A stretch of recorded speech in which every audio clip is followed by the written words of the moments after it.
Tout de suite avec le dossier de la rédaction Un monde plus inclusif, j'embarque. C'est le thème de la journée internationale consacrée aux personnes vivant avec un handicap, une occasion de promouvoir la pleine participation de ces personnes dans la vie de la société. Nathalie Oké, Cédric Nzendo. Un monde plus inclusif, j'embarque. Cette thématique retenue par les Nations Unies invite le monde à s'impliquer davantage dans la vie des personnes vivant avec un handicap.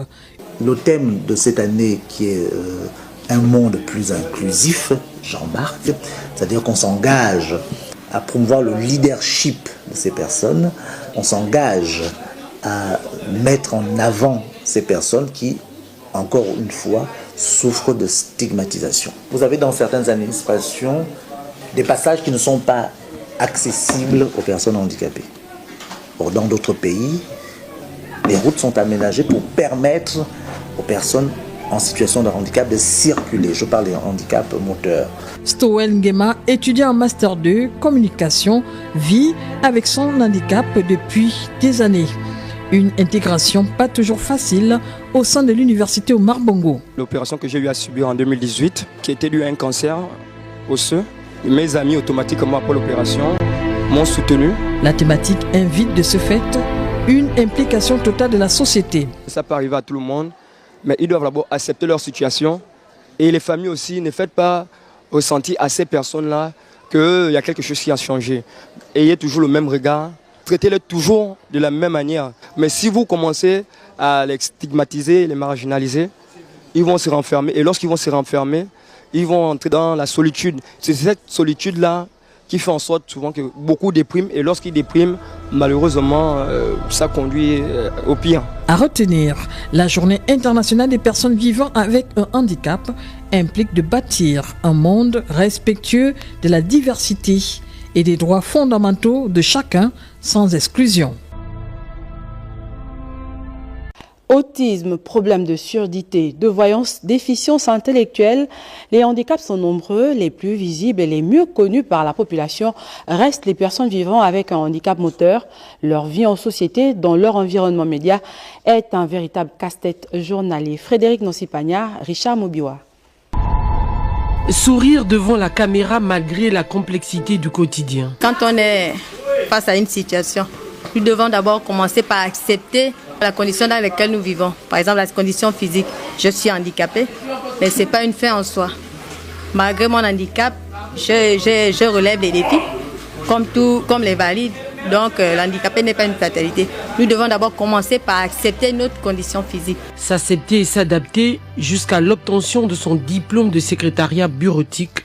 À 36 ans, chaque journée de Laetitia est parsemée de défis, notamment la mobilité urbaine. Le taxi que la personne valide peut proposer 200, 300. Moi, l'handicapé, je propose 3000 allées, 3000 retours. Oui, c'est déjà une difficulté. Sur les rampes des édifices publics, à l'école, j'ai passé l'examen l'année passée. C'était pas facile. Il a fallu qu'on me soulève à chaque fois pour me rendre en classe. Nous avons des diplômes, nous sommes qualifiés, mais vous savez, quand vous vous rendez dans une administration, on préfère même prendre la personne valide qui n'a pas de qualification par rapport à la personne handicapée qui répond aux critères. Vraiment, les défis sont multiples. Être mobile et actif, un challenge de tous les jours, avec du matériel roulant défectueux et inadapté, les handicapés sont lésés. Nous n'avons plus de matériel électrique. L'atelier est complètement fermé. Il y a des pièces détachées que nous-mêmes on se débrouillait d'acheter. Aujourd'hui, il n'y a même plus d'endroit où on puisse acheter nos batteries, nos moteurs. Sans ce matériel-là, nous ne pouvons plus rien faire. Il y en a même qui sont à même le sol aujourd'hui où je vous parle. Voyez-moi bientôt, j'ai un pneu là qui est complètement foutu. Bientôt, je vais me mettre à même le sol. Outre la difficulté du déplacement, les conditions de vie des handicapés dans les centres sont exécrables. Absence d'eau, insalubrité, un cocktail de manquement, une double peine pour eux. Et parmi les personnes vivant avec un handicap au Gabon, il y en a ceux qui ont su se distinguer tant sur le plan professionnel que personnel, leur quotidien avec Rebecca Fono et Cédric Nzendo. Au quotidien, les personnes à mobilité réduite sont confrontées à diverses réalités qui leur est propre. Vivre avec un handicap au Gabon n'est pas toujours facile. Toutefois, grand nombre d'entre eux ont su faire preuve de résilience. Il faut que la personne en situation de handicap elle-même accepte d'abord son handicap. C'est seulement parce que j'aurais accepté mon handicap que je saurais que vous qui êtes là, vous pouvez me rendre service. C'est dans la tête. Quand on a commencé à accepter soi-même son handicap, on a déjà commencé le processus d'évolution. Se faire une place dans la société est une perpétuelle bataille, nécessitant un accompagnement et un soutien, sans quoi le combat pour se faire une place au soleil n'aurait été que plus rude. Tout commence au niveau de la famille. Il faut que votre famille vous accepte. Et les femmes ont joué un grand rôle pour que on puisse être, j'ai envie de dire, plus ou moins intégrés dans la société. Parce qu'elles ont su nous accepter tels que nous sommes. Et on a commencé à fonder les familles. Ça fait en sorte que moi, personnellement, j'en fasse un challenge, une vie de famille. Cependant, innombrables sont les difficultés que rencontrent chaque jour ces personnes en situation de handicap. Au Gabon, le gros problème encore, c'est le problème de l'accessibilité. C'est l'accessibilité pour les personnes à mobilité réduite, mais c'est également l'accessibilité pour ceux qui ne voient pas, pour ceux qui n'entendent pas. Aucune administration n'a été préparée, en tout cas pas dans ce pays, à accueillir les personnes en situation de handicap. C'est une épopée silencieuse, née d'une résilience en mouvement et une volonté de changer les regards de la société à leur égard que mènent les personnes à mobilité réduite. Et pour refermer le grand dossier de ce journal, le livre vient de voir le jour, portant un message d'espoir et de solidarité.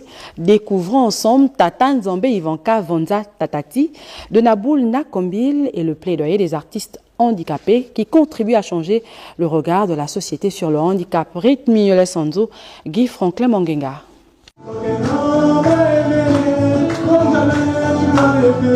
L'art, sous toutes ses formes, est un puissant vecteur d'expression et de communication. Pour les personnes en situation de handicap, il représente bien plus qu'un simple loisir. Nous lançons un appel au président de la transition. Nous avons besoin d'un signal fort de votre part. Montrez-nous que la justice sociale et l'inclusion ne sont pas de simples slogans, mais une réalité dans le Gabon de demain. Nous venons encore dénoncer l'histoire de la location qui nous est dédiée chaque fin d'année, Monsieur le Président. Nous percevons 75 000 francs par an, à raison de 250 francs par mois. Même un père de famille au Gabon, est-ce que quelqu'un peut manger 2 pains dans une maison? Les artistes en situation de handicap jouent un rôle essentiel dans la société, en inspirant et en accompagnant les enfants handicapés, très souvent en marge de ces célébrations de cette journée. Il ne faut jamais laisser un enfant handicapé seul, sans une prise en charge psychologique et traditionnelle. Il faut associer les deux prises en charge. Malgré les cris de cœur, offrir des outils d'expression et en créant des espaces d'inclusion, nous permettons aussi bien aux adultes qu'aux enfants vivant avec un handicap de développer leur potentiel artistique et de s'épanouir pleinement.